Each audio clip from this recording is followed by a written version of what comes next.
Hey, what is up? I'm AJ from Fire from Heaven. Welcome to another live reading of my book, The Storming of Hell. Today, we will conclude this book. We skipped a couple of chapters at certain points, so if you want to read the full book, you can get it. I'm also working on an audio book. You can get the physical, you can get the ebook, and like I say, I'm working on the audio book. I don't know when I'll have that finished, but anyways, let's conclude this book. Chapter 26, The Storming of Hell. Oh, by the way, still doing CD bundle sale. You can also get my CDs individually on sale. Basically, you're just paying the price to produce the CDs, which is like $5, and the shipping price. So check that out. You can get any CDs you want for those of you who couldn't afford the whole bundle but would like a CD or two. Check it out at firefromheavenshop.com. Now, chapter 26, The Storming of Hell. Let me get a drink of coffee first.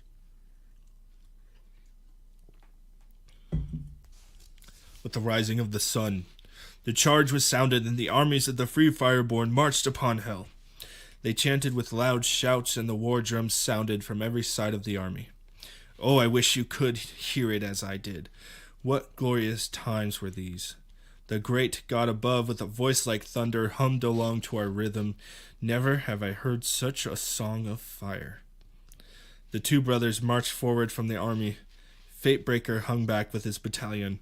They now stood before the gates of Hell, and a messenger came out to meet them. Though they were demons, they were still civilized demons, and would meet to discuss possible terms as should be done before any battle for the sake of peace. But of course, peace was not possible with terrorists who did not respect human life. The Black Riders stopped before them and said, "My lords, why do you seek to make terms with Hell, if it is, as you said many times before, that we cannot live in peace?" "We do not seek terms," said Hellstormer. "Only we offer you the chance to leave this world through your wretched Apertura and go back to the black chasm from whence you all came, leaving not even one demon behind, ere our arrows of fire fly." "Fools!" snorted the demon, for he was very pig-like. Do you not know that we have legions upon legions prepared to utterly crush your army of ants?" "Be that as it may," replied Hellraiser. "For the future securing of peace for all generations to come, we will risk our lives and slay as many of you as we can." "Such terrible hate," replied the demon with disgust. "Will you not least of all treat with me as civilized men? We have women and children. Would you also slay them?" "We will, if you wish," said Hellstormer. "Cease our attack, so you can send them from the battlefield and back to your own world. After the battle they can return if you are the victors." "Nay, we will not do this thing," said the demon. "Then it is not we who hate, but you, for you do not care enough to send them to safety, but choose to keep them in a war zone, or to end the conflict here and now by agreeing to go back to your own world and stay there. The only thing I will say is that those who are not caught in the crossfire because you choose to keep them in a war zone shall, after the battle is done, be sent back to their own world. We will not do as you have done to our women and children for ages, and keep them as slaves for our own harems and factories. You call us hateful while you have raped our women and children for ages, but it is to end these horrors that you inflict that we march upon you. You have no respect for our lives. You are only civilized to us if you know you can take advantage of our kindness and get something from us. No more, we say, and unless you have more to say, I believe our negotiations are done." "Foolish wretch," snorted the demon, as he drew his sword and began to bring it down upon Hellstormer. But Hellstormer caught the sword in his hand and broke it in two like a mere twig. This sword was of the finest that the demons had made. He then took both parts of the sword and drove them into the demon's chest. He then gave the demon's horse a kick, and it ran back to Hell's gates. After this, the horns of Hell sounded, and suddenly a great monster burst forth from the gates, one unlike anything they had ever seen. It was much larger than a demon troll, which was the largest that they knew of. It laughed as it eyed the two standing alone from their armies, and began walking towards them, and the armies of smaller demons poured out behind him. Fatebreaker signaled the men to fire the trebuchet. The large rocks were launched into the sky and hurled at the massive monster, knocking it to the ground near the brothers. They seized the opportunity and ran as fast as they could, leaping with fury and both driving their swords into the massive monster's head. What they did not expect was the monster's head to be so pressurized that upon their sword's impact it exploded, sending them and the demons nearby hither and thither.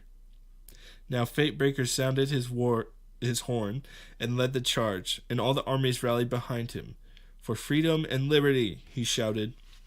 Many great and terrible monsters poured out of the gates of hell.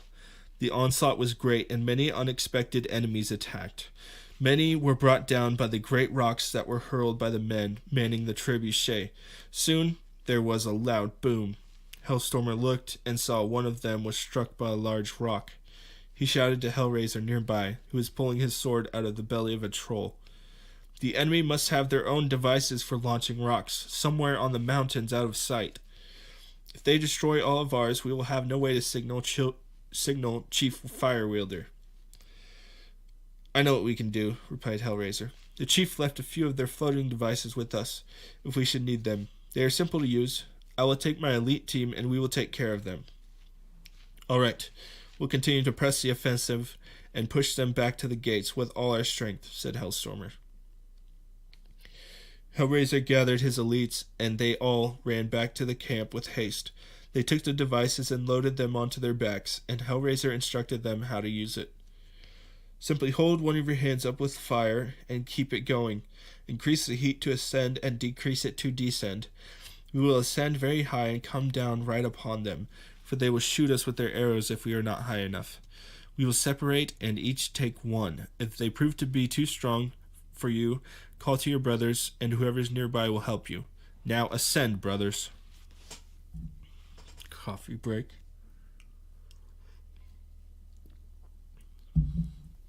The seven ascended into the clouds. Soon the enemies were in sight, and the seven descended upon them with fire and fury. There were at least 20 or more of these wretched contraptions, manned by 10 or so skulking little demons. They were not meant for head-on battle and were slain easily. Then Hellraiser had an idea. He leapt onto the platform and turned it towards the gates of hell, where he knew none of his men were, raised the counterweight, and loaded a stone. He tried to light the rock on fire, but this does not work well unless it is soaked in oil.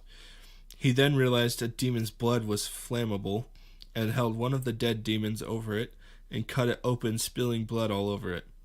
So he lit it ablaze and triggered the release mechanism. The fireball hurled towards the gate and nearly knocked them off their hinges. He did this once more, and Hell's gates fell down on top of many demons. Just then, one of his men was passing by, going towards another machine. Hellraiser showed him how to use a machine, and instructed him to show the others and have them direct their fire towards the army, first to weaken them, but only to fire there when they knew there were none of their kin. After you weaken the armies on the outside, direct your fire towards the canyons through the mountains where the demons are coming from, Hellraiser said to his brother who was passing by. They all disabled the machines that were still manned by demons, and then they began firing down in the hordes of hell with their own weapons. Hellstormer now looked towards Hell's gates after hearing a very large boom. The gates were flying off their hinges. "Yes!" he cried victoriously. Now, about this time, Fatebreaker had signaled his men to the east to begin their assault, for even with the help of the machines on the mountain walls, they were hard-pressed with an endless horde of demons and monsters. Many strange monsters they had never seen before, and took some time to take down, for most were all different, and hardly any were the same. The men from the east side charged into battle, and began pushing back the horde from that direction.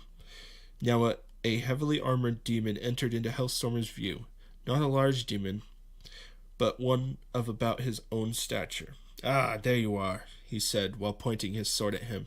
"You must be Hellstormer. I can tell by your look. You have something kingly about you, unlike the rest. Your armor will be a great souvenir to take back to my homeworld." "Your homeworld? You mean you are not from this one?" asked Hellstormer. "No, I am from a much better world, one that has much life and plants and animals," replied the demon. I'm guessing that in your world, demons don't have much control over the lands, and that free peoples still rule it, asked Hellstormer. The demon answered, yes. And after I help here, Desolator has promised to send help back to my world to take over my world too. Do you not know that this world has been under demon control for ages, and that is why it is so desolate of life? I care not, replied the demon. I'm here for a good paycheck and some much-needed help in my world called Adarha. There are strange people there, sort of like you, but these people are savage and turn into animals. But I think it's time for the talk to end and the action to begin, he said while leaping in the air towards Hellstormer. Some of you probably don't know. I don't know how many of you read my book, The Evil Wolf Chronicles, but in that book, the world is called Adarha, and they're basically like people who turn into what is called, they're called Daikatome, which they turn into like the animal that is their animal spirit. I don't know. Go read The Evil Wolf Chronicles, okay? It's a reference to The Evil Wolf Chronicles and that demons from that world. So it's kind of like a little crossover. I thought it'd be fun to throw in there. Anyways. With a precisely timed block, Hellstormer parried the attack and countered with a strike to the demon's head with the handle of his sword. Then he swung with his blade toward the demon's neck, but he ducked out of the way. Hellstormer's movements flowed like water, and he struck again at the demon's legs, knocking him to the ground, and then he brought his sword down with all his strength, driving it into his chest. As he did this, he knew it... I read that wrong. As he did this, he knelt down and asked the demon, "What is the name of your world again?" "It's called Adarha. Why do you wish to know?" asked the demon. "Something about that name is familiar to me, though I've never heard it in my life before," Hellstormer said with wonder in his eyes. But other worlds would have to wait. He had his own world to tend to. Back into the fray he charged, slaying demon after demon. Some named him that day the Demon Cleaver, for with every sword stroke of his... For with every sword stroke that day he sent the heads of demons rolling. His sword was great because his fire was greater than ever before. Now the second side of Fatebreaker's army charged forward, surprising the demons on that side. Still, even then, hell did not yield and relentlessly poured out its endless horde. Hellstormer then looked up and saw Hellraiser and his elites raining down fireballs into the canyon, passing through the mountains and into the city of Hell. They all continued to press forward. Every step was hard won and not easily allowed to be lost. Eventually they drove them back further and further till they were driven back to the very fallen gates of Hell. "Push them back! Push them back! Press the offensive, my brethren! Do not allow Hell to have even one foothold in this war, nor in your hearts," shouted Hellstormer. He now burst through the battle lines between armies and charged into the enemy lines, sending demons' heads hither and thither. Into the very mouth of Hell he charged, and with such fire in his heart that it burned demons close by. The army of Fireborn followed behind him. Fatebreaker shouted at him with a laugh. "Hey, leave some for us, brother! Ha ha! Push them back!" Hellstormer continued to shout over and over. "Do not give Hell a foothold, not even an inch. Back! Keep pressing them." He said this as he charged all the way up the canyons, and soon Hellraiser and his men were back at his side.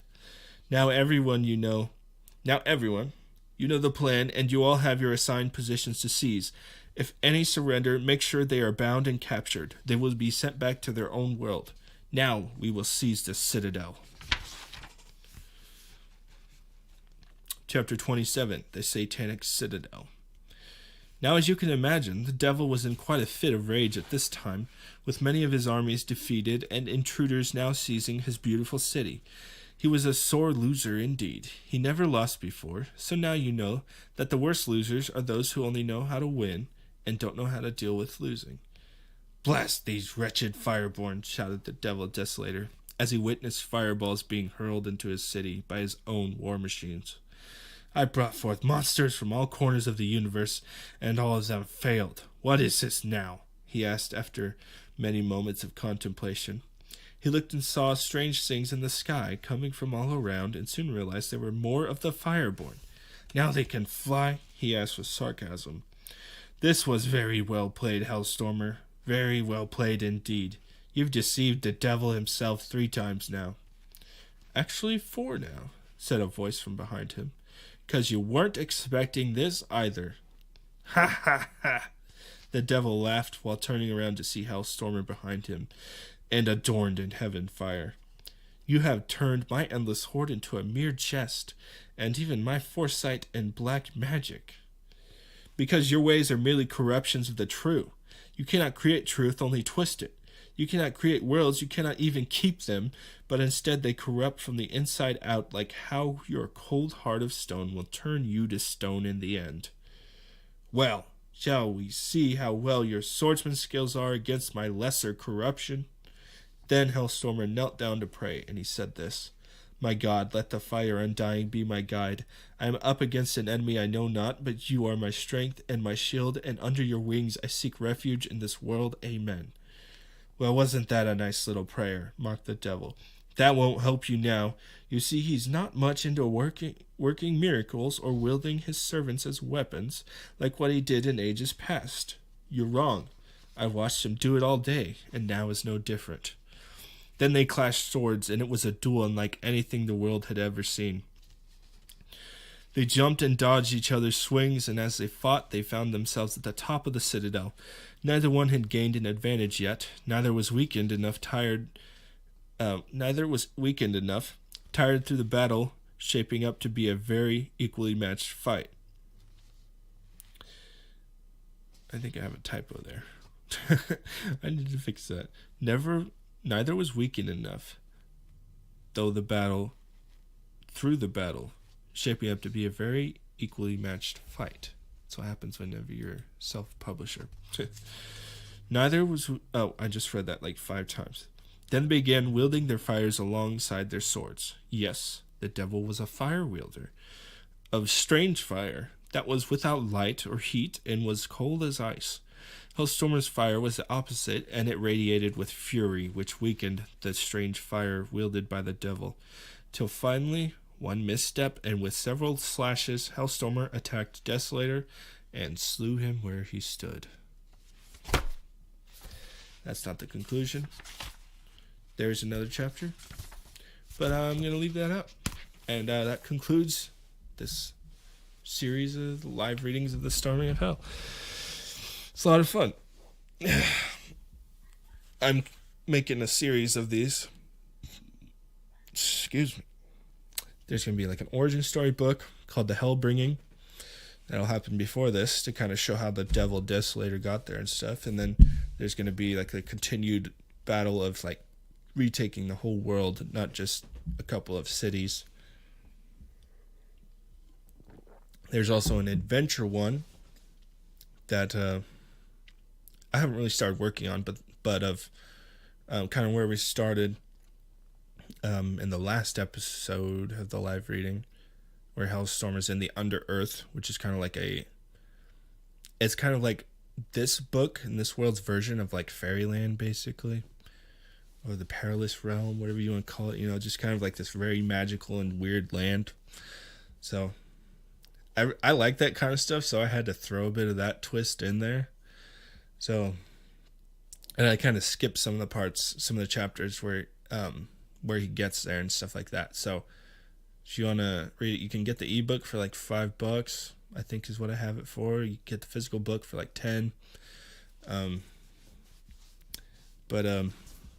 Self-published, so I need to go make a few edits to the physical book because I've noticed a few typos as I read through it. But anyways,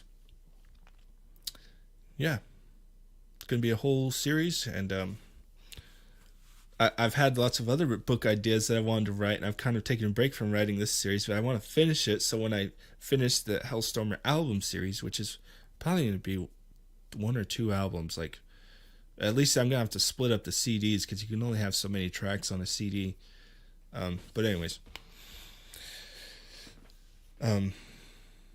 yeah, check out the book. I'm making an audiobook. It's kind of been put to the back burner as I've been trying to finish the album And but it's gonna be epic because I actually do more. I'm more intentional with how I narrate and with how I read the like people's voices. I kind of have how I read the different voices, like a little bit of voice acting, and like in the parts where they're shouting, like I actually shout, and the demons have their own accents and stuff like that, how they talk, kind of like the trolls in Lord of the Rings. Like for some reason, I just wanted them to sound like that. So, but yeah. I plan to have music and stuff like that. I have a side project called the Fireborn Symphony, where I'm making tracks that'll be on the audiobook. So you can check that out on Spotify and stuff. There's only like 3 tracks. But I have a lot going on, so I've learned I need to just focus on one thing, get it done, go to the next thing. So I have a lot that I want to do. I just have to make myself focus, otherwise I don't get anything done. But anyways, check out the book. There's gonna be more, and stay metal.